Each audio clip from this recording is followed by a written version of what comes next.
Сенатта шекара мен алимент төлеуден қашып жүргендердің жайы қарастырылып жатқанда, Қарағанды облысында 100 елді мекенге су тасу қаупі төніп тұр. Төтеншеліктер осындай ақпар таратты. Олар апатты аймақтарды баяғыда анықтағанмен алдын алу шаралары тек дайындықпен шектеліпті. Шет Қарқаралы аудандарындағы тілсіз жаудан соң өңір құтқарушылары тіпті Астана, Алматы, Оңтүстік Қазақстан облысынан арнайы маман мен техника сұратыпты. Осы қыста мөлшерден 3 есе артық жауған қардың екінші толқыны ерісе, Асакаров, Нұра, Бұқар Жырау аудандарындағы 100 елді мекен су астында қалуы мүмкін. Бүгін журналистердің басын қосқан Қарағанды төтенше жағдайлар департаменті осындай жайсыз ақпарат таратты. Қазіргі кезде бізге сондай 100 елді мекеннің тізімі белгілі. Ол біріншіден 61 елді мекен жаңағы су арналарының қасында жатқан елді мекендер, ал 39-ы ол жаңағы су қоймаларының астында жатқан елді мекендер.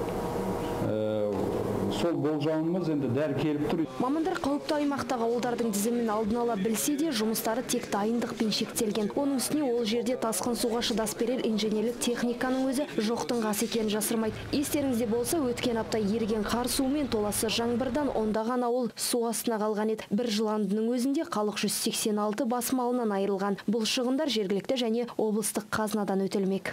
Хотелось бы сказать, что қазір барлық аймақта арнайы штаб пен комиссия құрылған. Ағадырде мал өте көп қырылды.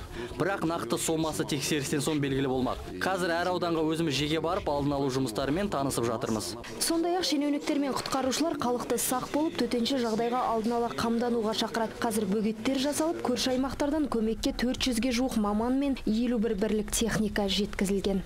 Күләз Емирханқызы, Бақтияр Оспанов, арнайы Қазақ Ньюс үшін Қарағанды облысынан.